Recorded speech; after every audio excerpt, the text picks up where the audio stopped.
Look at page 29. This is a daily action plan. At the top of the page, there's room for calls, outgoing calls. Well, I have a BDC. I took the phones away from the salespeople. Great! That's a bonus, not a drug. Let me repeat that. If you have a BDC, that's a bonus, not a drug. What is a drug? A drug is something that people get dependent on. It's like, BDC will be sending some more customers. I'm just going to do nothing. Let's just hang out. Of course not. Then we wonder why all the traffic is the quality that it is. What about our B-backs? What about our referrals? We already know that 67% of referrals, B-backs, customers that bought already, we already know the closing ratio is 67%. A fresh walk-in, who knows what the closing ratio is on a fresh walk-in? Right around 16%.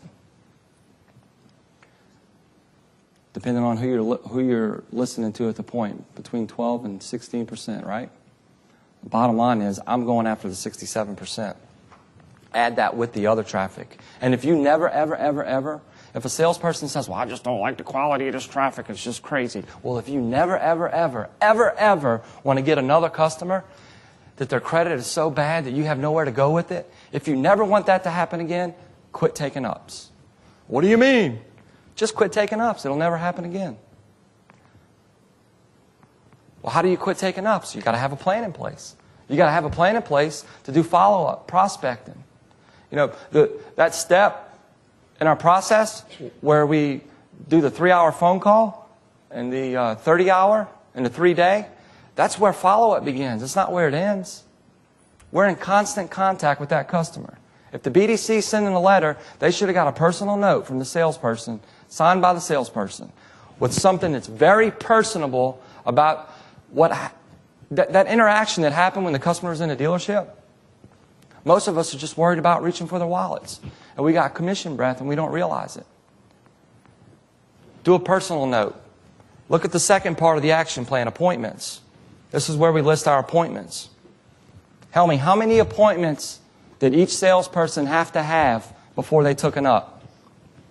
Well, whenever we go into a dealership at the beginning, we start hinting to the fact that you're supposed to have at least one appointment. Again, we introduce a new process, we start hinting towards it. Then after that, we demand it. Then after that, we increase it. And towards the end, depending on the traffic flow of your dealership in the season, whether it's winter or summer, it ranges anywhere from 3 to 5, or they just didn't get a fresh up. They didn't get a BDC up at all. So originally we tell them you got to have one appointment, then build that muscle, take it to number 2 appointments, and then after that it's 3 to 5 appointments, or they are not allowed to get a BDC appointment or a CDC appointment. You know, I've seen a lot of dealerships just allow the appointments to go to certain salespeople. And if you set that in stone, well, these 5 salespeople are the best we have, and no one else gets these ups. Now, if we do that, what are we telling what message are we sending to the team? I mean, isn't it about our levels, how we can get to the next level of skill, you know, level in sales of how many units that we average? Everything's about levels, getting to the next level. So if we do that, we're alienating half of our sales force. What we want to do is move the salespeople to the next level, not hold them down, not hold them back. We want to move them up. But if they are not taking action, if they're not following through on what we taught them to do and what we showed them how to do it, and we actually did it for them, and they saw it and saw that it worked, and they're in that environment and they're not catching on, could there be a problem there with this employee? Yes or no? There could be. But if we don't show them how to first, we can't make that judgment. Let's take a look at right underneath appointment. It says, today my attitude was. At the end of the day, what if you had, what if this was the kind of question that your salesperson or yourself or me, what if we ask this question every day? How powerful is this? Today, my attitude was this. You know, we get 1,440 minutes in a day. That's it. We all have the same amount of time. Some of us let a 5-minute conversation mess up the rest of the day. A 5-minute conversation is a 5-minute conversation. A customer that already bought, that didn't buy from you, is already bought. What do we say?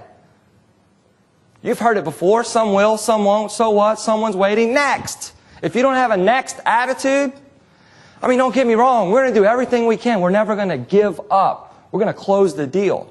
But once the deal's not a deal and they walk, next. It's not time to hang around and talk about what the manager did do and didn't do. It's not time to talk about how the last 4 customers I got were no good and this is just getting old. It's next. What am I doing right now to sell a car? So at the end of the day, how was my attitude? And you know, Winston Churchill said that winners maintain their attitude while they're losing. So if you get a run where you're not getting anything to close, your attitude's going to drop. It's just human nature. So if you're not working on your attitude, it's never going to happen. There's no way you can win. It's holding you down. You might be performing better than the next person, or maybe not as good as some, but the only way that you're going to get to the next level, it doesn't matter where you're at. If you're not working on it, you're not going to the next level. So how was my attitude? After that, today my work habits were excellent, great, fair, poor. How's your habits? The only way you're going to form a habit is a checklist, and we're going to get into that in just a second. If something's not a habit, if you don't have a checklist, it's never going to happen. You've got to get started somewhere. The next part says, today my overall effectiveness was, and then rate yourself. You know, if you're selling 40 cars a month or if you're selling 10 cars a month, it doesn't matter. You're not judging yourself to everyone else. You're looking at yourself in the mirror and saying, what can I do to do a better job? Does that kind of make sense? Let's look at the must-do list. How about that for a list? What's the first thing we do when we get to the dealership? Right-hand side. What's the first one? What's it say there? Can anybody help me? Walk your inventory. Why do we do that? Know your product. Know what trades came in. See where vehicles are. You know, most of the time we wait till it's like midway through the day and we get a customer. And we're running around looking for a vehicle and it's back in cleanup. Or maybe a manager takes a TO and the salesperson didn't even know the car was there and the manager didn't know the car was there. And the next thing you know, the manager goes back to the desk and the other manager says, oh, did you know about the so-and-so vehicle? It was back in service. It just came in late last night. Oh, I didn't know about that one. Where's the customer? We didn't TO him. But yet, if we knew about that vehicle, could it have been a little bit easier to land that customer maybe on the right vehicle? Does this kind of make sense? But if we don't walk our inventory or make sure that our salespeople don't walk their inventory, it's not going to happen. Now, I know that you guys have heard this for a long time, but how are your salespeople, how are they doing with it? That's the real question. How are they doing with it? I used to take my team, at one point, I would take the team all together and walk the inventory. We even did the good morning walkthrough. You guys ever heard of the good morning walkthrough? When you get to the dealership, go to every department saying hello to everyone. I know it sounds silly, but think about it. If you maintain your relationships throughout the day, you remember the first part of the day is your rudder. It's not like, hey, what's going on? It's like, how are you doing? Talk to someone about something real. You know, let's not be so fake about everything. Let's get the day going the right way. How about skill development? That's on there. How about a 3-hour phone call? That's there. 3-day calls. Other follow-up calls. Referrals. Owner-based calls. Thank you cards.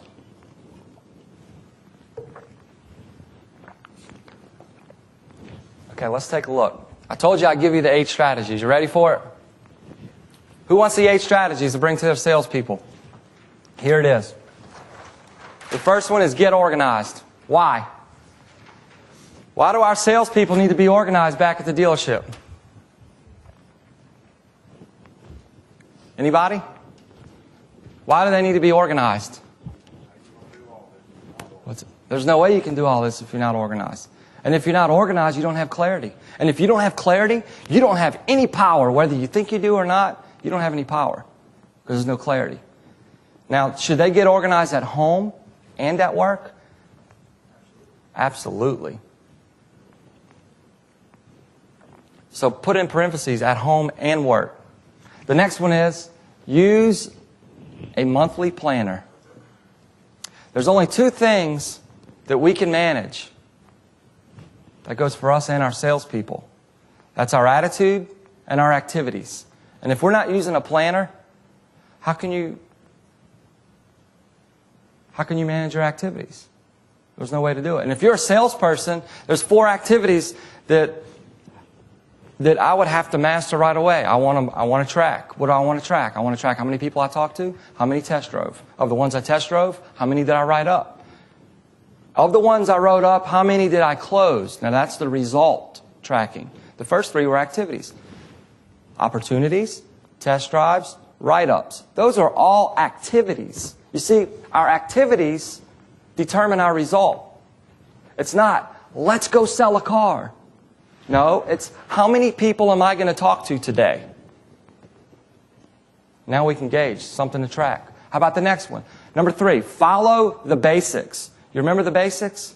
Like, listen, then they believe, and then we have a shot and they'll buy. Follow the basics. The quickest way to get rich in the car business is get back to the basics. You remember Helmy said, this is a football, talking about Vince Lombardi. We got to get back to the basics. If you want to know the quickest way that you can move the needle at your dealership when you get back to the basics. Get back to the basics. What's the next one? Skills.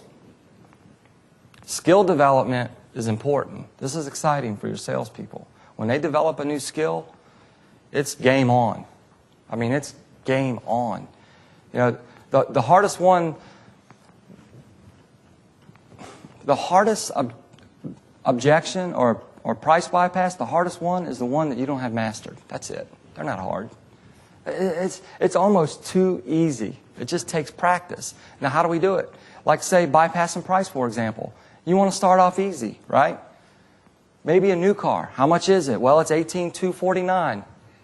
I answered the question, right? By the way, there's the bridge. And I can't really get into it too deep here because I don't have enough time. But here comes the choice question, the either-or question. Were you looking for a 5-speed or automatic? Now, let me run through it real quick. How much is it? It's $18,629. By the way, were you looking for something in a 5-speed or an automatic? How easy is that? Now, what if they wrote it 20 times, said it 20 times, and then we practice, drill, and rehearse? How long do you think that would really take for a salesperson to get it down? And if you sat 20 minutes with that salesperson on that one easy skill, and then throughout the day you walked up and said, how much is it? And they nailed it, and you gave them a $5 bill, how cool would that be? What would happen to the enthusiasm in the showroom? And their day's already planned. Could you imagine that? How about close? We need 5 to 10 easy closes mastered. That's all we need. We already said that 80% of all sales are made after the 5th what? No. The 5th attempt. Most salespeople and managers know 1 or 2 closes. And whether some of us realize it or not, we learned some other ones and we already forgot them. And then we resort back to what? Our old ways. And we say things like, well, if I could do that, would you do it? If I could, would you? Would you if I could? That's weak. It's not about would you if I could. That's kind of like begging, isn't it? That's not closing. Take the C off close. What do you have? Lose. We have to have 5 to 10 closes mastered. What's the difference in mastered and not? Well, what is it, Howard? Professionals do it till they can't get it wrong. And amateurs just do it till they get it right. And they're like, I got it. I'm good. I'm good. I got it. Let's take a look at the next one. Number 6. Master handling objections. There's that word again. Master. The one that I showed you the other day was for I Want to Think About It. That's the longest and hardest one that you can learn. But once you learn that one, it's only a 4-step method. And once you learn that one, you can overcome any objection. It's so easy.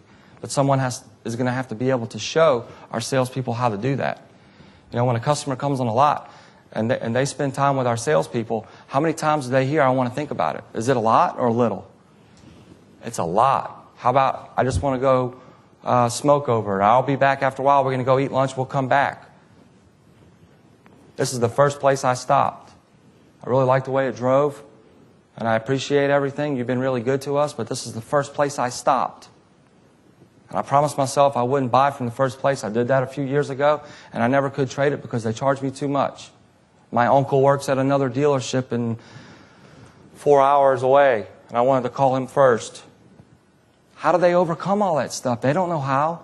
It's a roadblock. To them, they're hearing from the customer, I don't want to buy right now. When really the customer's just saying, give me more information. If you'll give me the information, I'll buy from you right now. Even though I said that, I'll change my mind. So how do we do it? Let me run through one really fast. It's the longest one. We did it the other day. I want to think about it. Well, I understand. I mean, it's a lot to think about.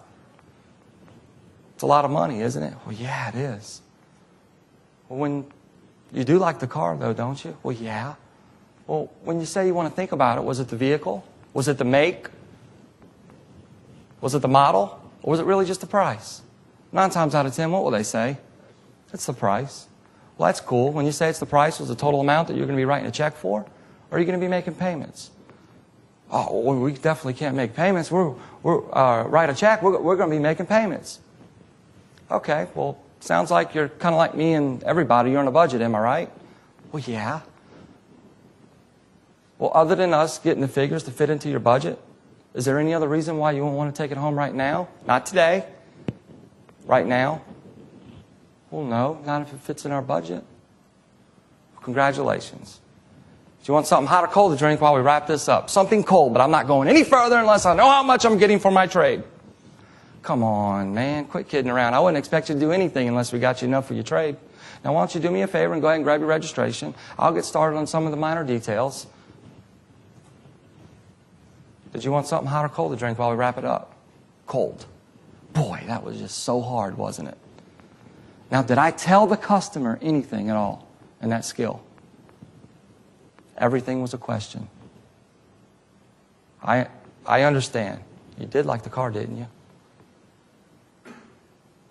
Now, when you say you want to think about it, was it the vehicle, the make, model, equipment, or price? Was that another question? After that, what was the next question? Were you going to be writing out a check or making payments?